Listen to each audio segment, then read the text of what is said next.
नमस्कार दोस्तों। चुनाव आयोग के द्वारा 12 राज्यों और केंद्र प्रशासित प्रदेशों में एसआईआर फॉर्म की प्रक्रिया शुरू हो चुकी है। वोटर की आसानी के लिए कई व्यवस्थाएं चुनाव आयोग के द्वारा की गई हैं, जो कि हम उनके बारे में डिस्कस करेंगे।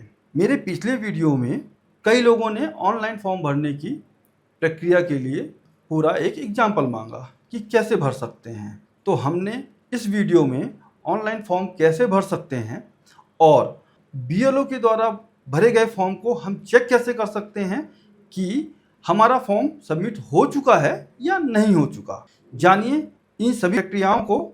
हम चलते हैं अपने स्क्रीन पे। हम गूगल में आएंगे। सबसे पहले हम डालते हैं जो अपने निर्वाचन आयोग की जो वेबसाइट है voter.eci और gov.in, इसको हम डालते हैं तो सबसे पहले हम इस पेज में आते हैं जिसमें कि voter election commission of India दिया हुआ है। अब हम सबसे पहले इसमें क्लिक करेंगे, जो कि हमारे पहले वीडियो में भी इसी में गए थे। हम इलेक्शन कमीशन ऑफ इंडिया के अंदर ही गए थे। तो वहाँ पे हमने लोगों का जो 2003 के वोटर लिस्ट की जो जनगणना हुई थी उसको हमने निकाला था इसी वेबसाइट के थ्रू। वहीं पे है फॉर्म को फिल करने का ऑप्शन। तो ऐसा पेज आपके पास ओपन हो जाएगा। तो स्क्रॉल करेंगे तो नीचे पहुंचेंगे। नीचे थोड़ा सा दिया रहेगा सर्विसेज, जिसमें स्पेशल इंटेंसिव रिवीजन SIR 2026 दिया हुआ है। यहाँ पे दो चीज़ें हैं, फिल एन्यूमरेशन फॉर्म और search your name in large. जो आपका नाम है उसको फाइंड आउट करने के लिए ये वाला ऑप्शन है, ऑलरेडी बता चुका हूँ। ये अब हम बताएंगे कि ऑनलाइन फॉर्म कैसे भर सकते हैं। तो सबसे पहले हम इसमें क्लिक करते हैं। जो ओपन होगा तो SIR 2026 online form submission by elector. यहाँ पे हमारे पास ऑप्शन आता है मध्य प्रदेश, और यहाँ पे हम अपना इपिक नंबर डालेंगे। जैसे हमने अपने इपिक नंबर को ऐड किया जर्नली, ऐसे कुछ हो, ठीक है। हम जैसे सर्च करते हैं, सर्च किया हमने तो कुछ ऐसा पेज हमें ओपन होगा जिसमें सभी डिटेल्स दी होगी कि मेरा इपिक नंबर के थ्रू जो सर्च हुआ है तो मेरा नाम क्या है, ठीक है, मेरा इपिक नंबर क्या है, सीरियल नंबर क्या है, पोर्ट नंबर और नेम क्या है, ठीक है, और मैं किस विधानसभा में आता हूँ वो, और स्टेट। ये सब पूरी डिटेल्स मेरी निकल के आ जाएगी। ये डिटेल्स मेरी प्रीवियसली वोटिंग टाइम की है। लाइक जैसे कि मान लिया 2025 चल रहा है तो वोटिंग इसके पहले जब भी हुई होगी वहाँ का मेरा वोटर लिस्ट बना होगा। ये पूरी डिटेल्स उस समय की है। ये वेरिफिकेशन हो रहा है 2003 की जो SIR की गणना हुई थी 2003 में, उससे वेरीफाई करवाया जा रहा है कि आप या आपके पिताजी थे, माता थी, दादा थे या दादी जी थी, उनके थ्रू आपका एक रिलेशन यहाँ पे चेक करवाया जा रहा है, उनकी वेरीफाई किया जा रहा है। तो ये हमारी डिटेल्स जो पिछली वाली वोटिंग थी उसमें जो वोटर लिस्ट बना था उसके भी यहाँ पे हम देखेंगे। Please ensure that your name on the Aadhaar card exactly match your name, ठीक है। जो मैंने स्टार्टिंग में ही बताया था कि आधार कार्ड आपका और वोटर लिस्ट, इन दोनों चीज़ों में पूरा मैच होना चाहिए सब कुछ। प्लस आपका वोटर आईडी में जो फ़ोन नंबर है वो यहाँ पे मैंडेटरी है, लिंक होना चाहिए, अदरवाइज आप नहीं कर सकते हो। यहाँ पे इसने ये इन्फॉर्मेशन दे दी। देन अगर आपका ये मैच नहीं हो रहा है आधार कार्ड वोटर आईडी, या फिर आपके पास फ़ोन नंबर लिंक नहीं है, तो फिर हमको यहीं पे ऑप्शन मिल जाता है, बीएलओ का नाम मिल जाएगा हमको और उसका कॉन्टैक्ट नंबर भी मिल जाएगा। आप ये दोनों चीज़ें यहाँ से लेके और अपना जो फॉर्म है ऑफलाइन भर सकते हैं बीएलओ से कॉन्टैक्ट कर। अगर आपका फ़ोन नंबर लिंक है और आधार कार्ड और वोटर आईडी की पूरी डिटेल्स मैच कर रही हैं तो देन फिर हम अपना यहाँ पे फ़ोन नंबर डालेंगे, और फ़ोन नंबर डालते ही और हम सेंड ओटीपी करेंगे तो जो फ़ोन नंबर लिंक होगा उसमें एक ओटीपी आएगी। जैसे ही हम इसको क्लिक करते हैं और ओटीपी आने के बाद जस्ट पेज इस तरीके का ओपन होगा। जैसे हम ओटीपी डालते हैं तो हमारी ये पुरानी डिटेल जो हमने पिछले मेनू में देख लिया था, अब देन हमको एक नई चीज़ ओपन होके आई है, सेलेक्ट ऑन कैटेगरी। अगर आप 2003 के SIR जो गणना हुई थी उसमें थे तो हमें ये सिलेक्ट करना है।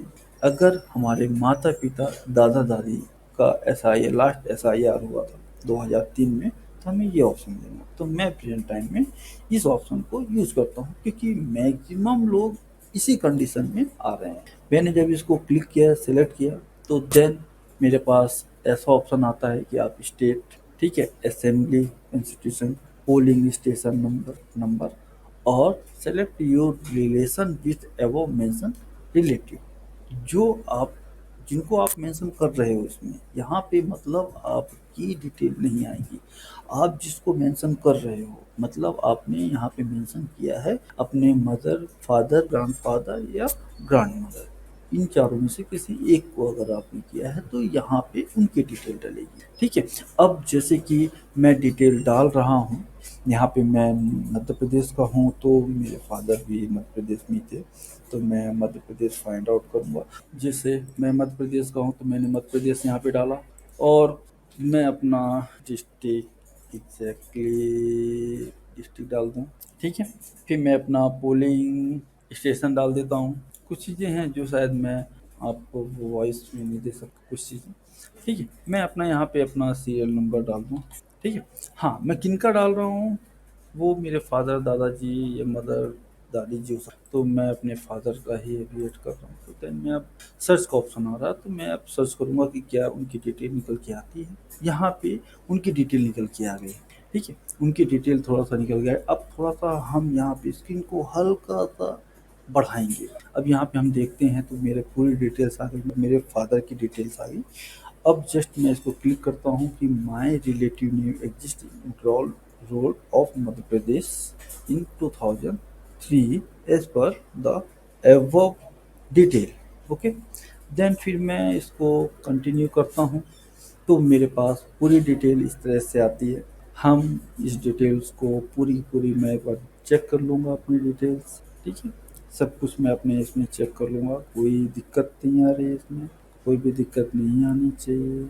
अब मैंने एक बार आपको दिखाया पूरा का पूरा फॉर्म कि किस तरीके से ये पूरा फॉर्म दिखाई देता है। अब कुछ चीज़ें यहाँ पे मुझे डालनी पड़ेंगी जो अब पर्सनल डिटेल जाएगी आपको, मतलब आपका डेट ऑफ बर्थ रहेगा, आधार नंबर रहेगा और यहाँ पे गार्जियंस नेम, यहाँ पे एपिक नंबर उनका, मदर नेम, मदर का एपिक नंबर, आपकी स्पोर्स नेम, इनका एपिक नंबर और प्लेस ऑफ सबमिशन ऑप्शनल है। यहाँ पे आपको इसका ध्यान रखना कि आपकी फ़ोटो एकदम सुविधाजनक हो, इसमें आपको ग्लास का यूज़ नहीं करना, चश्मे का, प्योर फ़ोटो हो और पासपोर्ट साइज़ की और 2 एमबी से ज़्यादा नहीं होनी चाहिए। हो सकता है 2 एमबी से आप कम की ही फ़ोटो रखें। ठीक है, देन इसके बाद यहाँ पे जब इसमें चीज़ें भर देंगे और यहाँ पे आप अपनी चीज़ों को मैच कर लीजिए कि क्या यहाँ पे डिटेल्स आपकी पूरी की पूरी सही है या नहीं है। ठीक है, देन इसके बाद हम जैसे ही हम सबमिट बटन को क्लिक करते हैं तो आपका सबमिशन कंप्लीट हो जाता है और आपको मैसेज आता है यहाँ पे कि आपका फॉर्म सबमिट हो चुका है।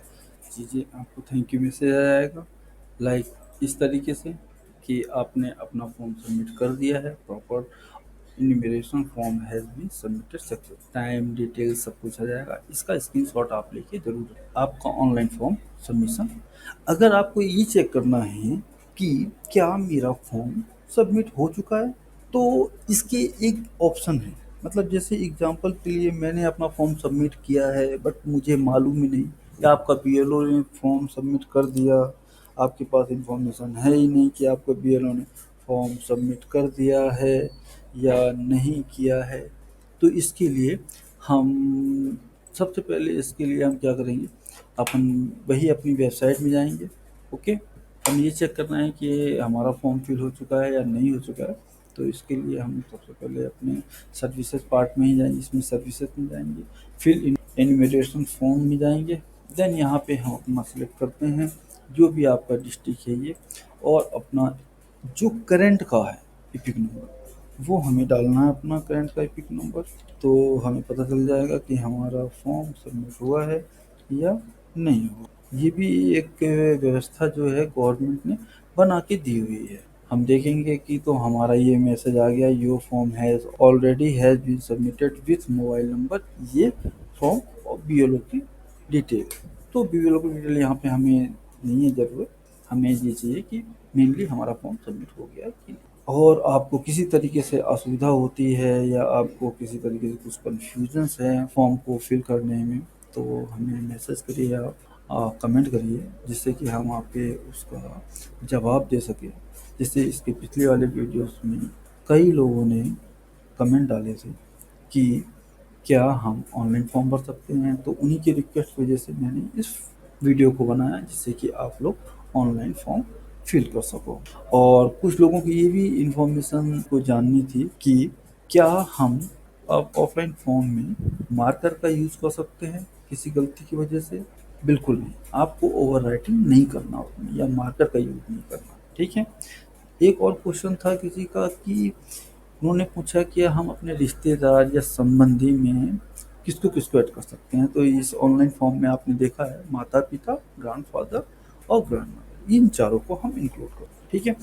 तो ये वीडियो हमने इसलिए बनाई है कि हम अपने लोगों की हेल्प कर सकें और लोग इजी तरीके से इस फॉर्म को फिल कर सकें, जो कि बीएलओ को काफ़ी ज़्यादा प्रॉब्लम्स हो रही है, असुविधा काफ़ी ज़्यादा हो रही है। तो हम इस ऑनलाइन फॉर्म फिल करने के प्रोसेस को बनाकर बीएलओ को सपोर्ट करना चाहते हैं और लोगों को अवेयर करना चाहते हैं कि हम घर बैठे ही फॉर्म भर सकते हैं। धन्यवाद।